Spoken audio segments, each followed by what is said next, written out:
Nepal is a landlocked country in South Asia.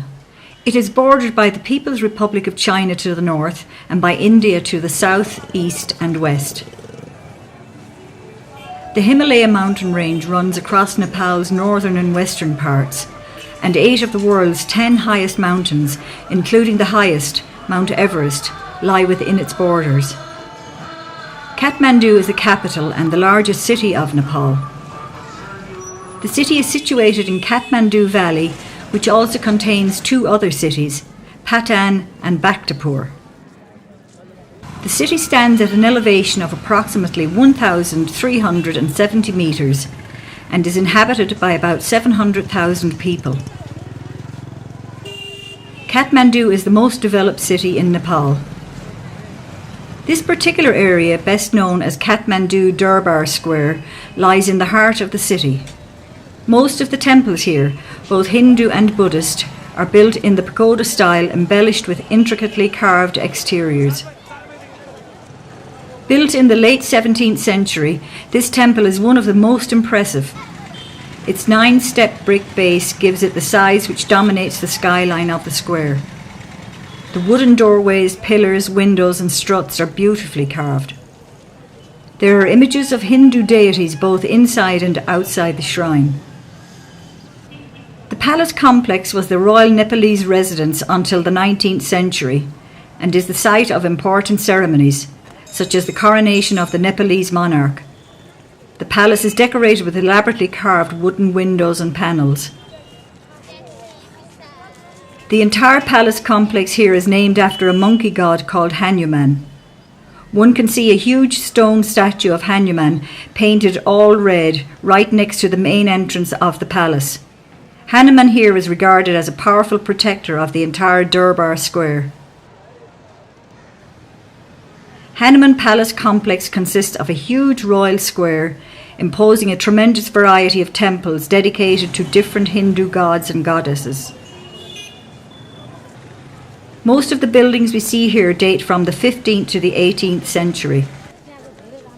This huge stone image of Bhairav represents deity Shiva in his destructive manifestation. It is undated, but was set in its current location by King Pratap Malla after it was found in a field north of the city. This is the most famous Bhairav, and it was used by the government as a place for people to swear the truth. Though decreased from its original size and attractiveness from its earlier 17th century architecture, the Kathmandu Durbar Square still displays an ancient surrounding that spans around 5 acres of land. It has palaces, temples, quadrangles, courtyards, ponds, and images that were brought together over 3 centuries. The Durbar Square, protected as a UNESCO World Heritage Site, is the social, religious and urban focal point of the city. It is also a busy trading area with taxis, fruit sellers, rickshaw drivers, tourist guides and souvenir sellers all waiting for business.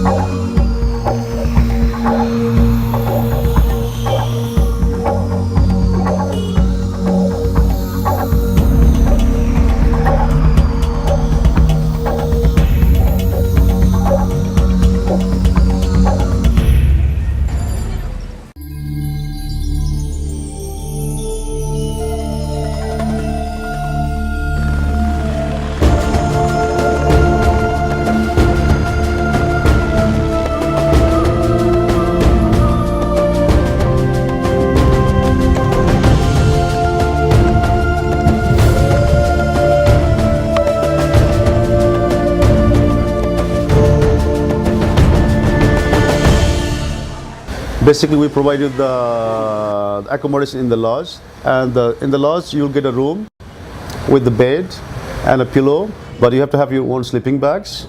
But it's still, some of the lodges, they have, you have a common bathrooms you have to share with other people's, and there's some guest houses, the hot showers are available, but sometimes you have to pay additional. And the food, basically you will eat as per the menu, whatever they have a menu in the tea houses, so you will eat as per the menu.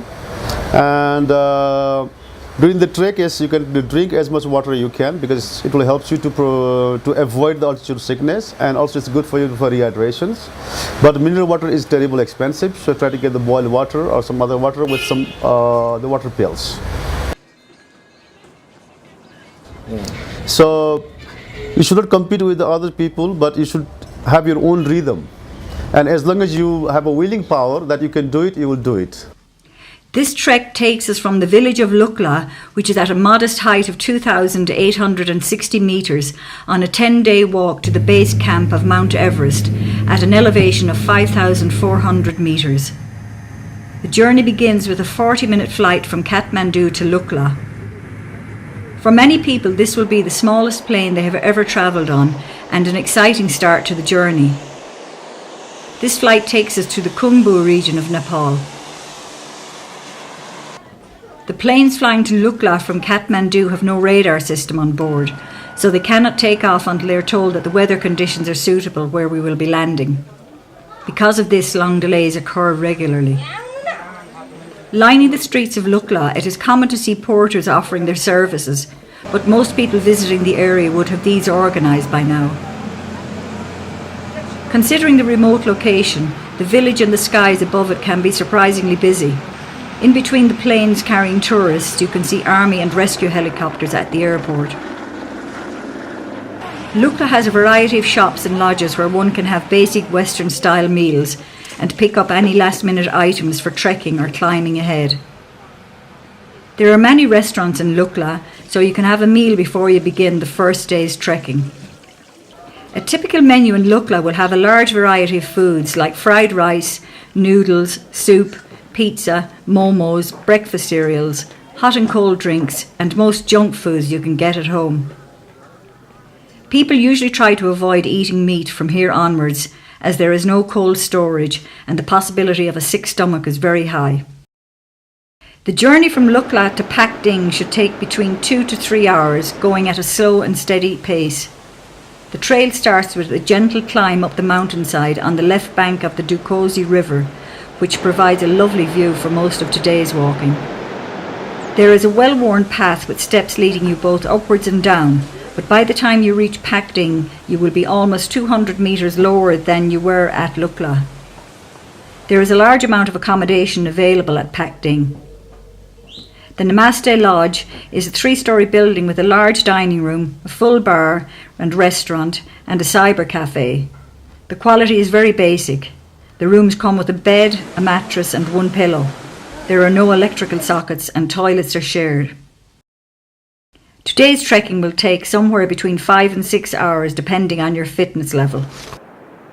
The journey from Pakding starts off very easy, following the Dukosi River valley below, and above and all around you are surrounded by rhododendron forests. There are several small villages along the way to stop for some food or drinks, like this one in Monjo.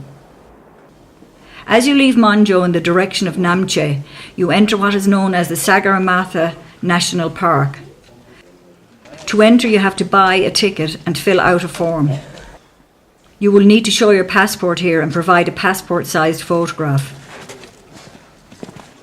Several times you will have to use the suspension bridges to cross the Dukosi River. Locals have decorated the sides of the bridges with prayer flags, although there is no need for prayers, as the bridges are all made of steel and feel very secure. On the far side of this bridge is a village known as Jorsale.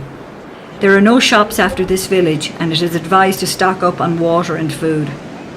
A short walk past Jorsale, there is a suspension bridge to cross, and after this the trek gets surprisingly difficult. The walk to Namche is very steep and continually upwards. There is no level or downward walking. This section of the walk may take 2 or more hours. People of average fitness may find that they can walk for several minutes only, and then need to take a short break to catch their breath. At this altitude, your body will notice the lack of oxygen in the air. It will be especially noticed if you attempt things like running up a stairs or exert your body in any way. As you reach Namche, you have to pass a police checkpoint. Here they will ask to see the ticket you purchased at the entrance to the Sagarmatha National Park. Namche Bazaar is the most important town in the Khumbu region, the land of the Sherpa people. This town is located at 3,440 metres above sea level. After the difficulty of the last day, you will feel the rest day at Namche is well deserved, but the idea behind the rest or acclimatisation day is to climb high during the day and then sleep lower. This will help your body adjust to the altitude more easily. The most common walk to take on the rest day is to the Everest View Hotel. From here on a clear day there are spectacular views of Everest. This walk should only take around 2 hours, leaving you plenty of time to explore Namche Bazaar. A market takes place every morning in the town centre. Many traders come from Tibet to trade here, on the far side of the Himalayas.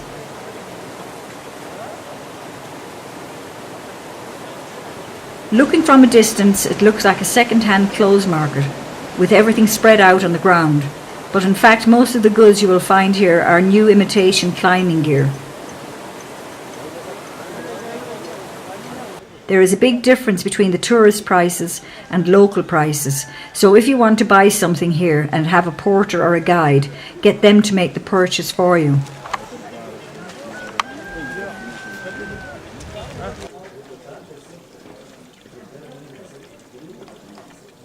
Almost anything you might need for the trek ahead can be bought on the streets of Namche Bazaar. Items like down jackets, sleeping bags, shoes, socks, gloves, scarves, suntan cream, lip balm, tissue paper, maps and water.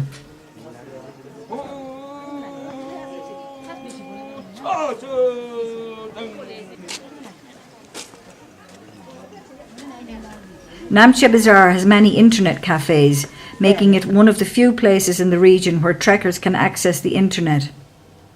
The internet cafes connect via satellites, and so the resulting connection speed is slow.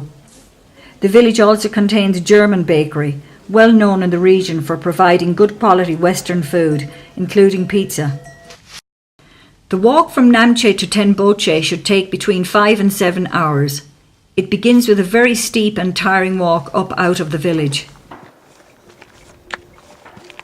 There is a large amount of construction taking place in Namche, with many new lodges being built. The sound of stone being cut is very quickly replaced with the sound of the wind blowing in the trees and the calming sound of the yak bells. The atmosphere has changed so quickly. Tenboche Monastery can be seen in the distance on a clear day, as well as the summit of Everest. After about 20 minutes walking, the ground levels off and you'll find your pace increase. After an hour or two of level, easy trekking, you have to walk downhill, losing much of the altitude you gained over the last day, so you can use this old bridge to cross the river.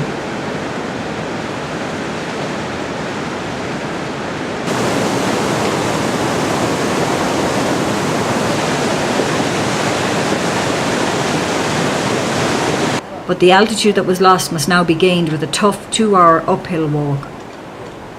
Most people will stop here and have their lunch before attempting to make the final push for Tenboche.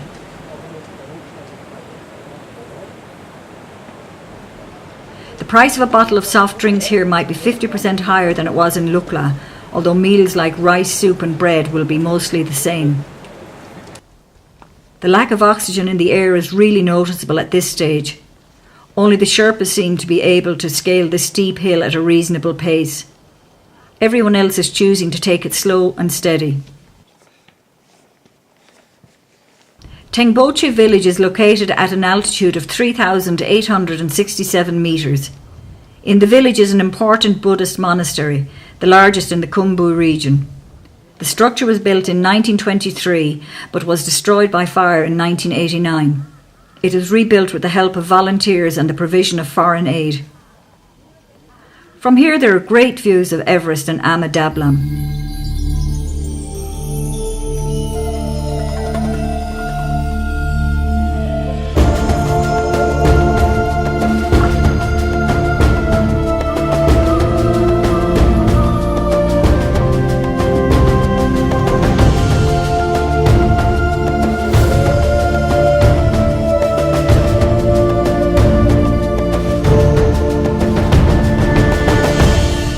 All the traffic heading towards Everest passes through the centre of Tenboche.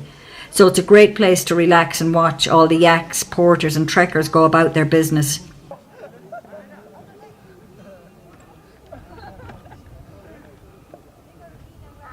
There is a large green area in the centre of the village for camping and several lodges to choose from.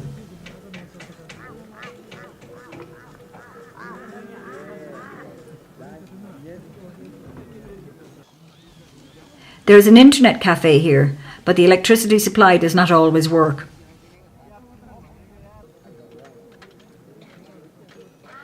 There is a bakery in the centre of the village which claims to be the highest in the world, and at nearly 4,000 metres it's easy to believe. The chocolate cakes here are delicious and taste as if they were freshly baked yesterday. The quality in the lodge is a little lower here than in Namche. The dining area is uncomfortable, with the small stove only providing heat to the people sitting directly around it. Most people will eat their food by 7 p.m. and go to bed.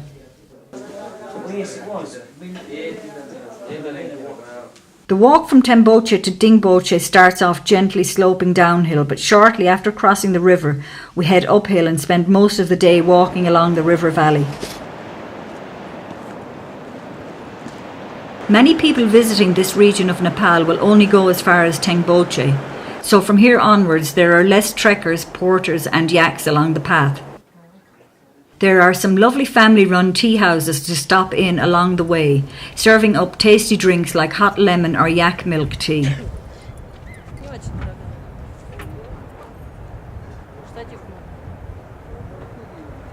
Overall, it is an easy but long day's trekking, with the journey taking up to 6 hours. At this altitude, many people will suffer mild headaches and shortness of breath.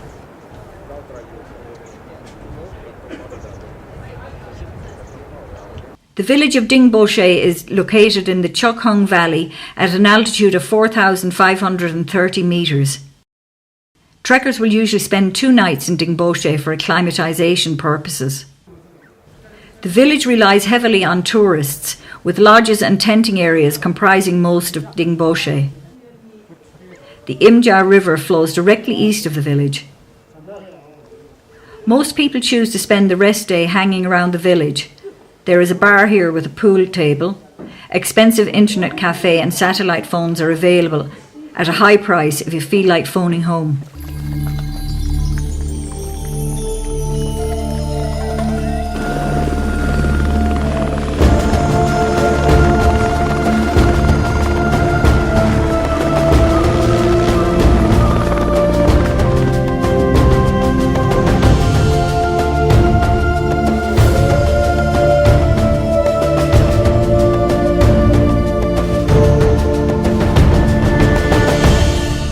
The day starts off with a steep climb up the edge of a hill, providing a great view down into the Chokhung Valley, with Island Peak visible at its end.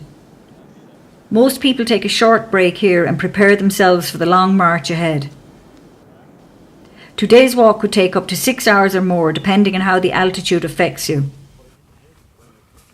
As you walk along the side of the valley, if you look down to the left at the base, you can see a small village called Periche. There is a medical centre in Periche where emergencies can be treated. For minor ailments, there is a fixed charge. This charge enables the doctors to be able to treat the locals for free. Most of the walking today is along relatively level ground. There are a few signs of civilization along this route, so if you need to refresh with a drink or some food, do so at the nearest available shop.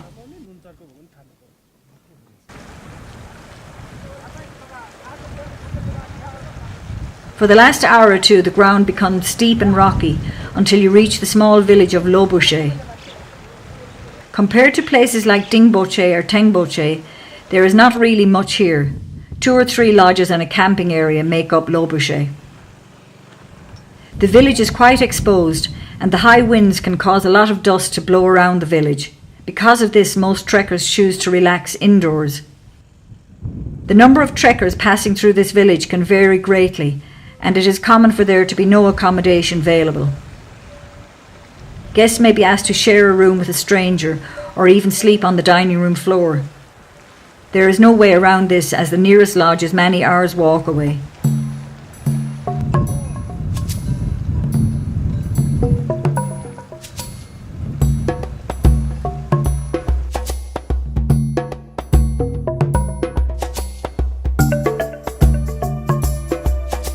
Today we have to walk for a little over 5 kilometres. It does not sound like much, but at this altitude it may take anywhere up to 5 or even 6 hours. There is no clear path and you have to walk over loose rocks, which add to the difficulty. The small village of Gorak Shep is actually the original base camp for climbers heading towards the summit of Everest. The small village is located at the base of a peak called Kalapathar, which appears as a big brown bump below the impressive south face of Pommery. Many trekkers in the region of Mount Everest will attempt to summit Kalapathar, since it provides the most accessible point to view Mount Everest from base camp to peak. Due to the structure of Everest, the peak cannot be seen from base camp.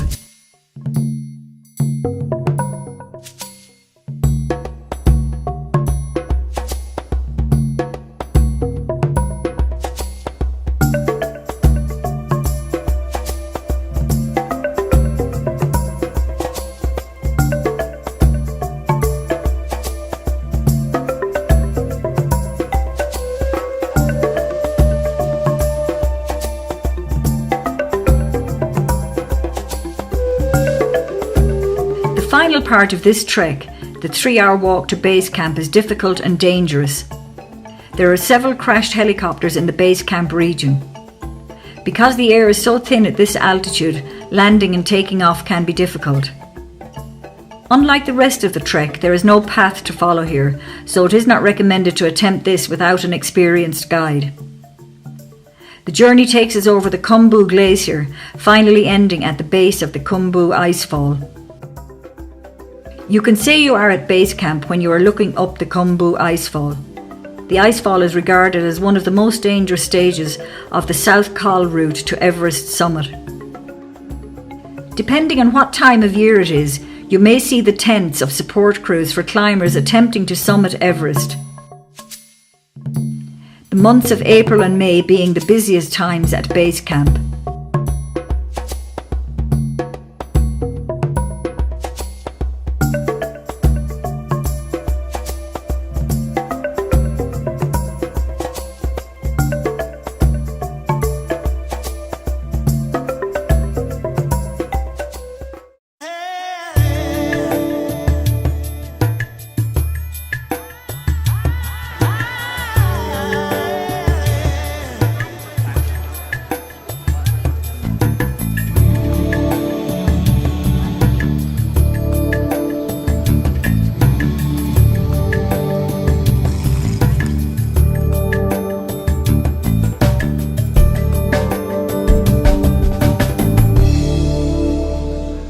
Actually, we are right now biggest World Heritage Movement, and this is the place. The name is Pashupatinath. We call that's opposite of the me. There is Golden Temple, and that's the temple name is Pashupatinath. That means it's holy animal place.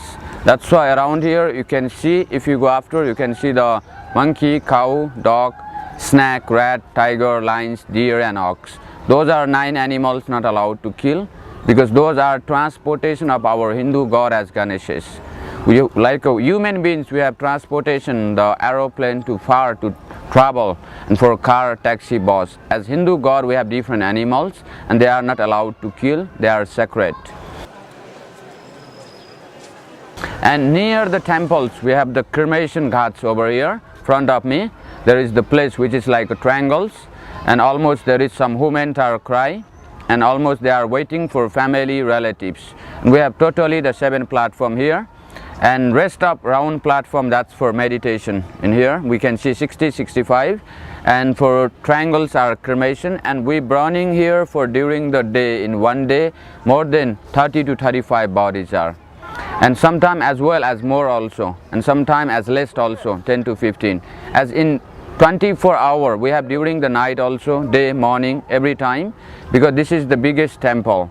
We have 80% Hindus in Nepal, and they cannot bring 80 persons, because 10% they are staying mountainside, 10% border of India, and when they die, the 20%, and almost they are like carry the body, you know, the like a bed of bamboos, and they take bank up any river.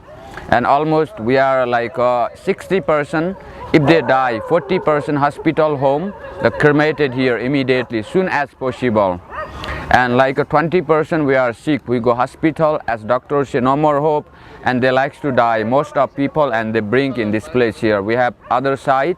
If we go to the next side, we see the white building near the temple. That's the White House, which is people are waiting for die.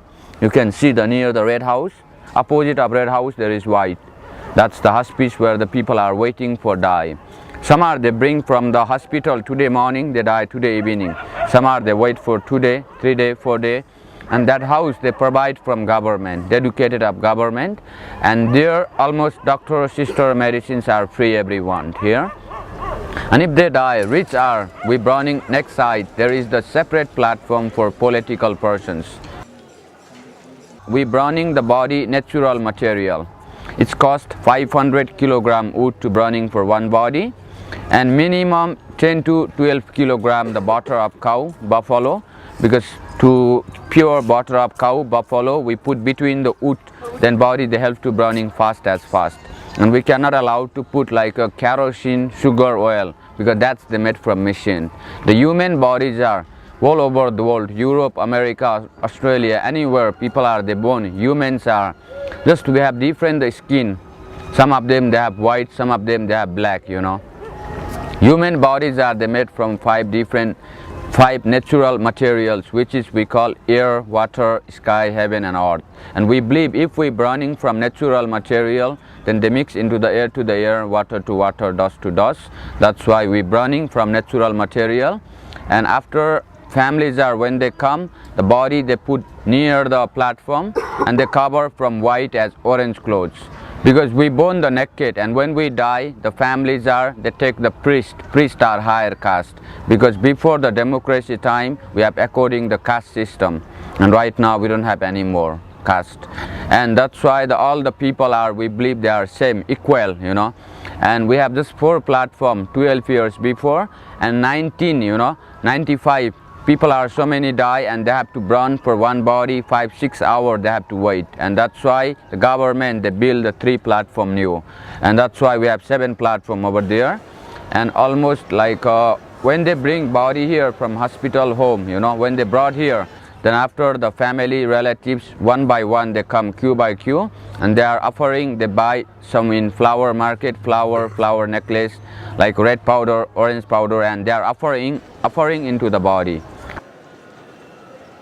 And some rich people are, they are wearing, you know, the necklace of gold, and some are ring, silver, and that's never burning, you know. And they mix in ash and they push into the river, the ash they push in river, and sometimes they are going to search, and sometimes they found. And that's why they go to searching in there if they are lucky, you know. And some of them not belongs to. This is the river, name is Bagmati, and this is come from the mountain, from the Himalaya. And this is the follows to the Ganges in mix in the Banarasi in India. And this river name is Bagmati, because this is come from the Himalaya, and they went more than 200 kilometers down in earth, and they come from the mouth of tiger. And that's why we call the Bagmati. Bagmati means, Bag means tiger, Mati means water. This is come from inside the tiger mouth, this water. We have 108 temple around in this place, and temple those are dedicated of Shiva. Shiva is the main god, because golden temple is Shiva, the biggest temple. Around here, and 108 temple, and middle of the temple there is a small statue which is symbol of Shiva we call. And inside the statue they are worship from the like a red color, yellow color, flower. Every day morning 5 to 6 o'clock, priests they go inside, they worship from red color, yellow color, incense, candle. That time they ring the bell. We have big bell also, more than 300-400 years old bell. Some are like 100 to 500 years old temples are. Because 108 temple, there was not built the one king, there was built the 108 king. Different time there was built the different kings are.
So right now you are in the oldest city of Nepal, and it called in Bhaktapur, and Bhakta it means devotees and Pur means city. So actually until 16th to 17th century in our Nepal we have many separate kingdoms. It's a Kathmandu, Patan and Bhaktapur is the three different kingdom here. So right now you are in the Bhaktapur, and which is the 15 kilometer from Kathmandu valley. So and right now you are in the main square of this place, and it called the Durbar square, and Durbar means the royal palace and square means the area. So in this square you can find the three different architect of temple. So and first one you can find in the pagoda, and pagoda is originally from in Nepal, and second one is the Sikhara, which is Indian art. You can find in southern part of India. So and third is the stupa, and stupa is the Buddhist art, and which is found in Nepal also. So in this Bhaktapur city, it is very famous for three different art and architect. So first one you can see in every temple and everywhere here we have a nice wood carving here, woodwork here. So and the people from generation to generation they are making their work as a wood carve. Still now you can see some people they are making here now. And second is the clay pot, the farmer they are making the pottery here. So and third is the painting, and which is very popular in this place, and there is one school, and you can see the 40 artists and 6 teachers from Tibet, and they are making the painting exhibition here. So and this is the three things is very popular in this city.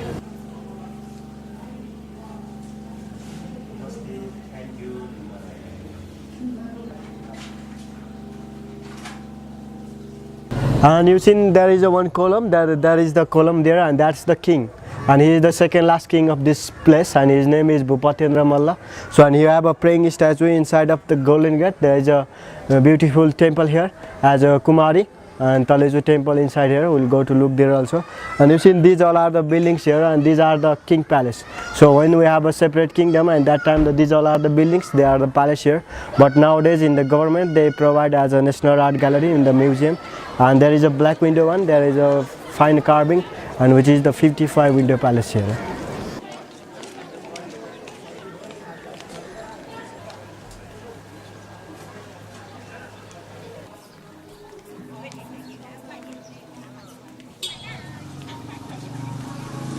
And you know actually in this pottery from generation to generation they are still making it here.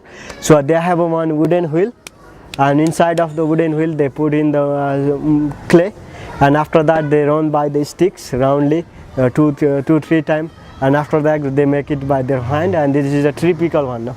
And but nowadays they had a modern technique, and they put in the motor by electricity also. They are making the pottery here.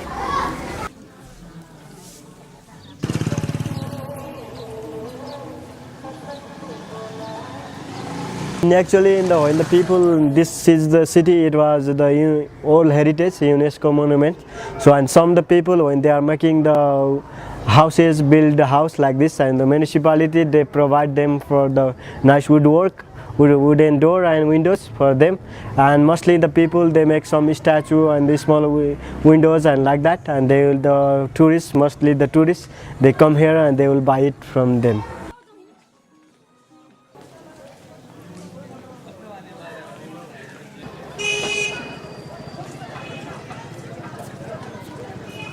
Mostly our incoming shows, some more than 80% people they are the farmer here in Bhaktapur city, and some people they do as a business.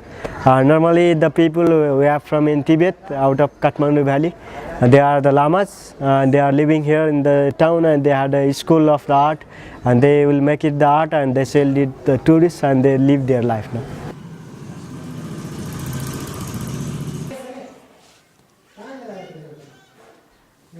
And actually the history, we have a full of history in these places, no? And you know in Nepal we have a separate kingdom. So at that time when we have separate kingdom in the Kathmandu valley, so this is the capital city of Kathmandu valley. So there is a one king and he have 3 sons, and they all want to be the king, no? And he divide the 3 different states as a Kathmandu, Patan and Bhaktapur. So after that we have a 3 states here. So until during that time we have only one kingdom, and this is the capital city of Kathmandu valley. So when they have a 3 brother son, and they are 3 brother, and they all want to be the king, and king he divide the 3 different states.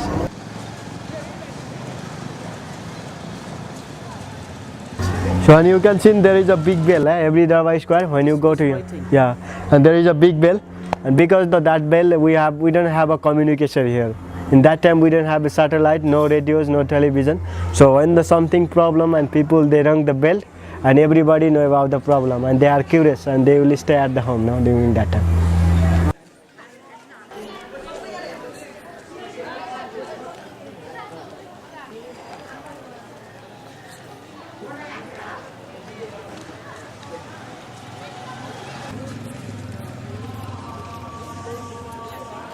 And it is altogether we have a 6.0 square kilometer in this city.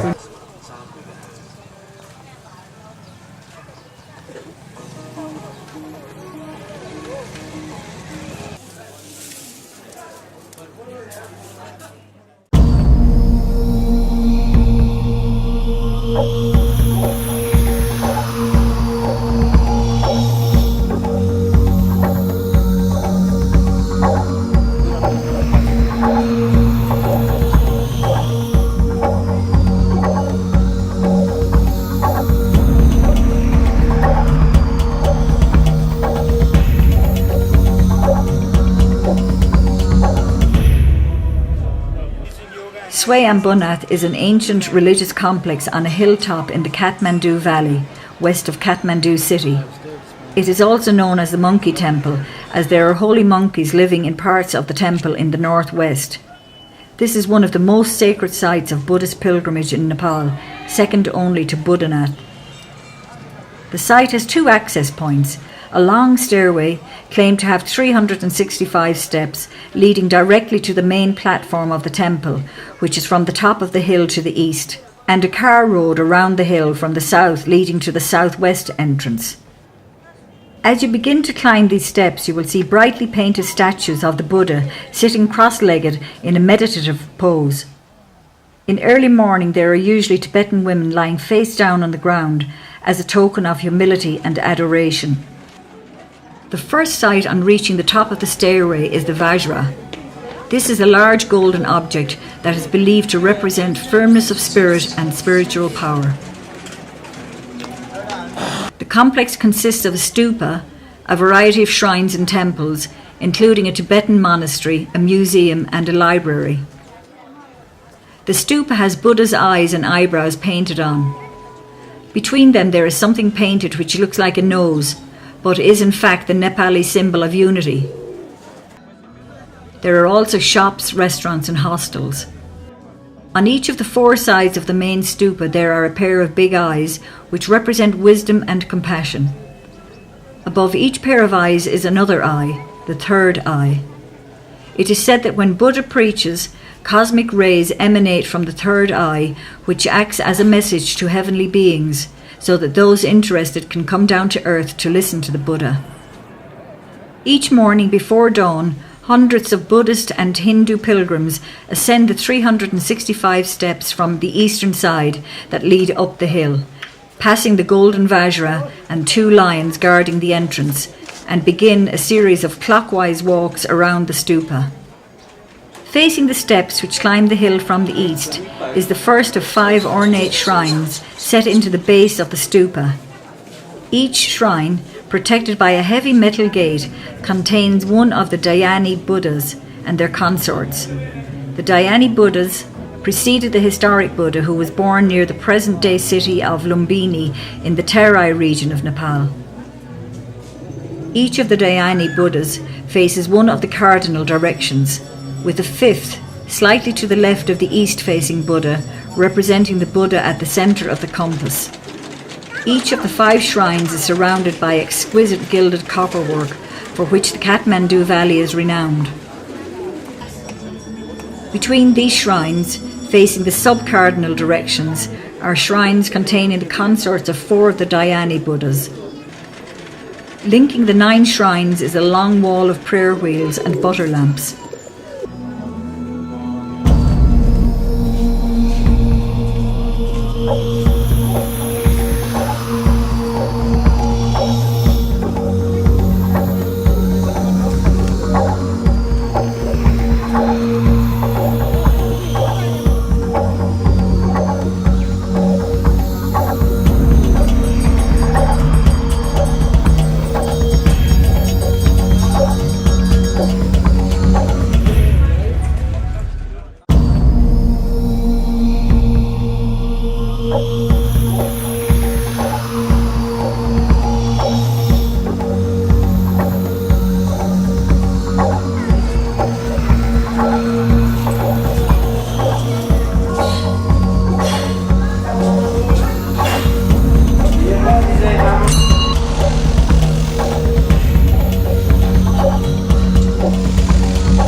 Bhutnath Stupa is not only the largest stupa in Nepal, but also one of the largest stupas in the entire world.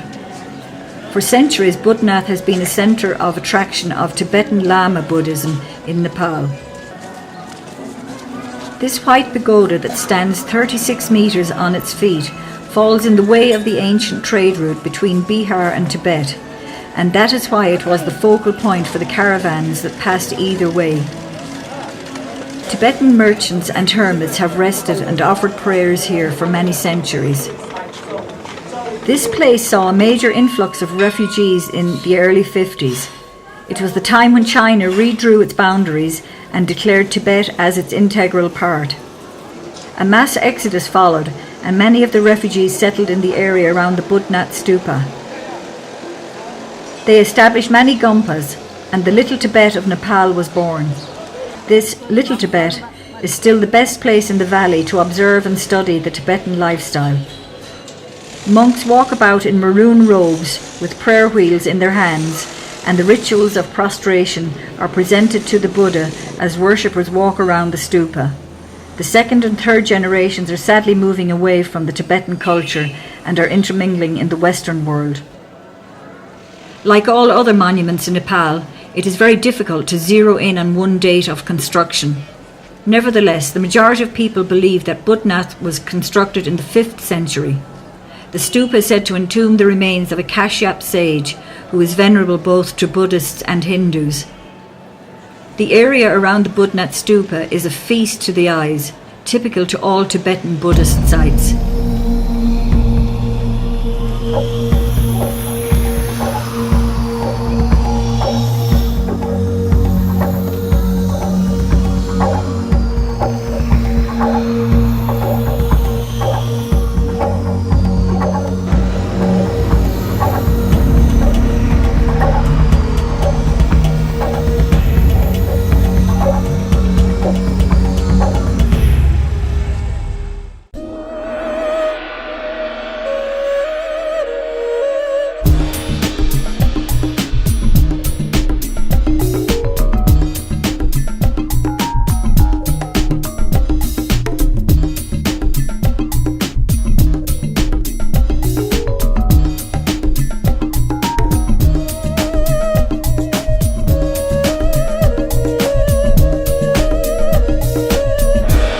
You are now in Patan, Durbar Square, one of the second largest city of Nepal. It is historical city. In Nepal has 3 historical city which are Kathmandu Durbar Square, Patan Durbar Square and Bhaktapur Durbar Square. We have written history 700 years before Christ. 300 years after Christ was Kirati period. In Nepal, the Kirati dynasty, their faces were like Chinese, Korean, Japanese. They had ruled Nepal 1000 years. Particularly 250 years before Christ, one of the famous Indian emperor Ashoka came in Nepal, and he had established one pillar where the birthplace of Buddha is Lumbini. Here in Patan, 4 stupa which are indicated: east side, west side, north side, south side. So if you go from here, it takes 20 minutes. It is the evidence of first dynasty of Nepal.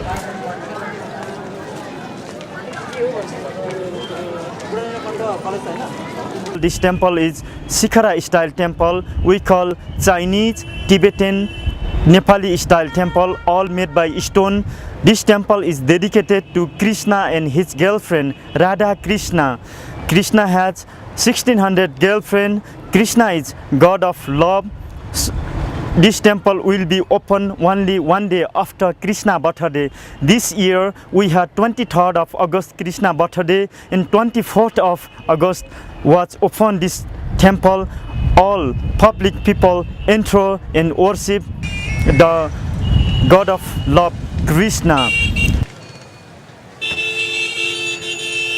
That temple was built 1637. It had taken time to complete. 18-year construction were started 1620 and it was completed 1637. It has 21 pinnacle, all are gold plated. One of the famous Sikhara style Indian Mughal influence we call, all made by stone. Here will be great festival, occasion of Krishna birthday. 23rd of August was Krishna birthday.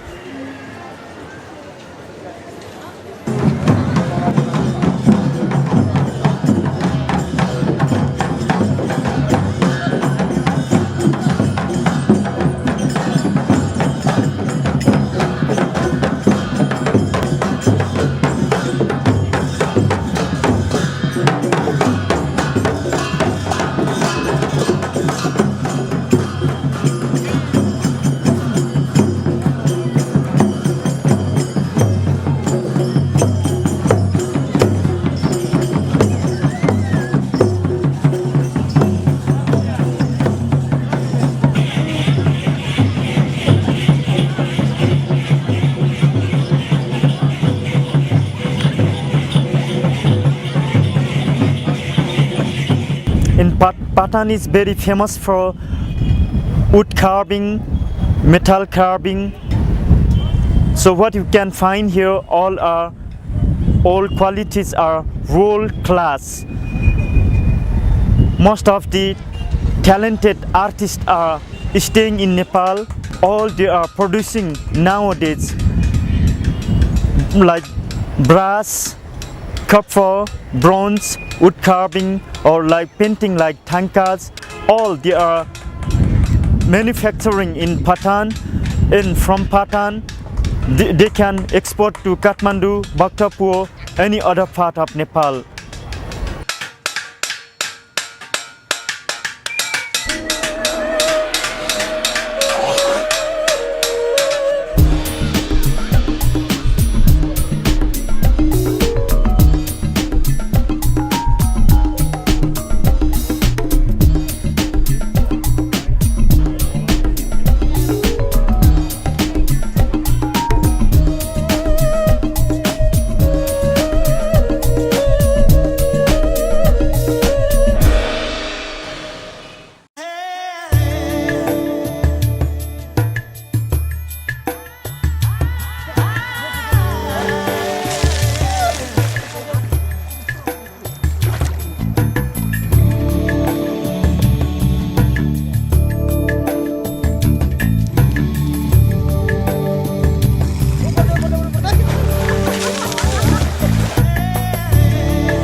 Chitwan National Park is situated 90 kilometres southwest of Kathmandu. Widely acknowledged as one of the best national parks in Asia, covering a pristine area of 932 square kilometres, it is the first national park of the country. Established in 1973 to preserve a unique ecosystem of significant value to the entire world, the park is situated in the subtropical inner Terai lowlands of south-central Nepal. In the northwest section of the park is an island known as the Bandarjola, which is surrounded by the Narayani River. This unique island consists of a forest, tall grassland, marshland, numerous inlets and oxbow lakes. It is here that this jungle resort is located, offering the opportunities to experience the exciting life of the jungle. Visitors have ample opportunities to see a wide variety of big game and avifaunal species.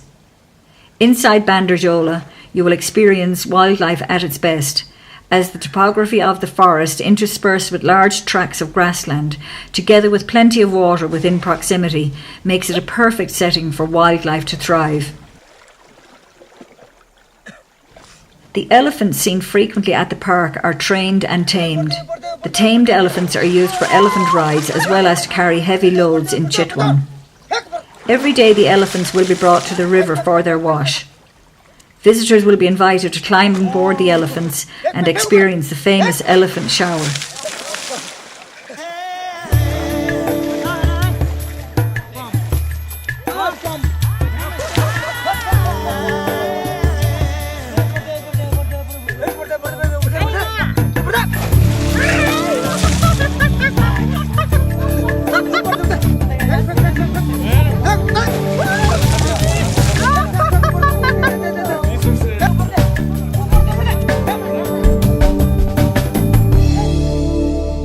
The Jungle Walk Tours allows you to explore several different habitat areas, from the floodplain grassland to the dense sal forests, where you can get a great opportunity to spot animals at your own pace.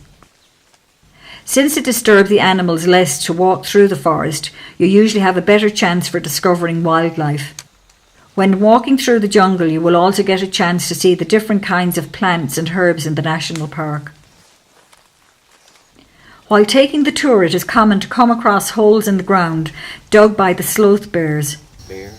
Yeah, it's a bear dig the hole especially for the termite. It's quite a fresh one. At this stage of the walk, we are surrounded by 3 bears, which can be a frightening experience as the guides are armed only with wooden sticks.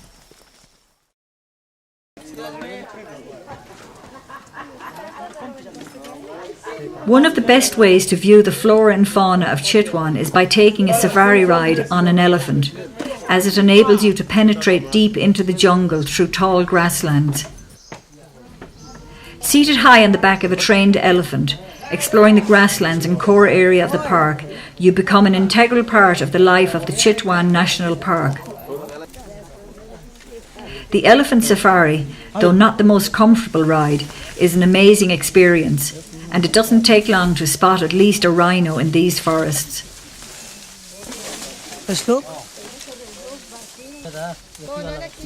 The park is home to the great one-horned Indian rhino, the world's 3rd largest land mammal.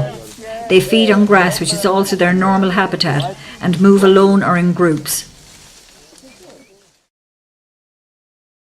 A dugout canoe ride over the shallow rapids of the Rapti River, flowing through wide grassland, gives you the opportunity to view exotic species of birds. Crocodiles can be seen basking in the sun along the banks of the river, but always from a safe distance. The canoe ride lasts about 45 minutes, and it can be incredibly relaxing, listening to the swish of the water and the sounds of the birds singing.